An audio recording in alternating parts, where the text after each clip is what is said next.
नमस्कार दोस्तों, एक बार फिर से स्वागत है आपके अपने YouTube चैनल अध्यात्म टीवी पर। दोस्तों, आज के वीडियो में हम जानेंगे वर्ष 2025 भाद्रपद मास कृष्ण पक्ष की अजा एकादशी व्रत की तिथि, शुभ मुहूर्त, पूजन विधि, पारण का समय और इस दिन क्या करना चाहिए और क्या नहीं करना चाहिए।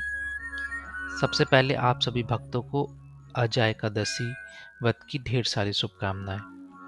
माता लक्ष्मी और भगवान नारायण की कृपा आपके जीवन में सुख समृद्धि और शांति बनाए रखें। तो दोस्तों, सबसे पहले जानते हैं आजा एकादशी का महत्व।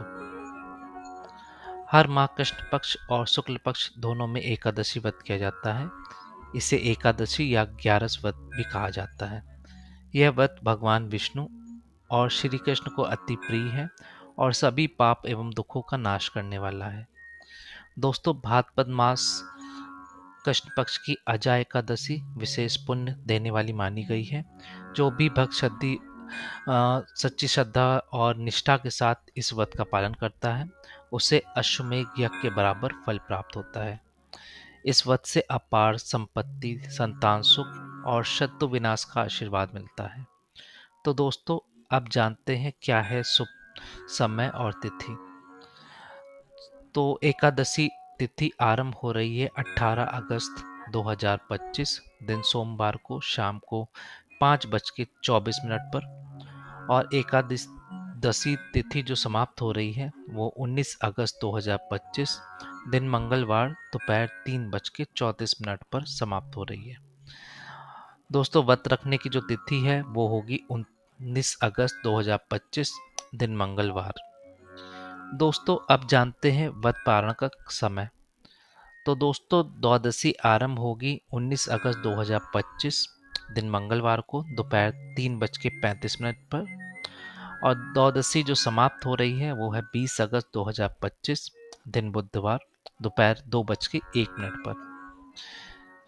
जो हरिवासर समाप्ति है वो है 20 अगस्त की सुबह, और जो पारण का शुभ समय है वो है 20 अगस्त 2025 सुबह 5:53 से 8:29 तक। दोस्तों, इस दिन आप पारण पुआ, पेठा या फल या फिर जल या तुलसी दल के साथ किया जा सकता है। तो दोस्तों, अब जानते हैं क्या है अजा एकादशी की पूजन विधि। तो दोस्तों, दशमी के दिन सूर्यास्त से पहले सात्विक भोजन करें।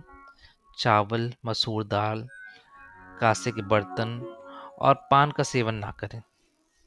एकादशी की सुबह स्नान करके पीले वस्त्र धारण करें। भगवान विष्णु को जल, पंचामृत और गंगा जल से स्नान कराएं।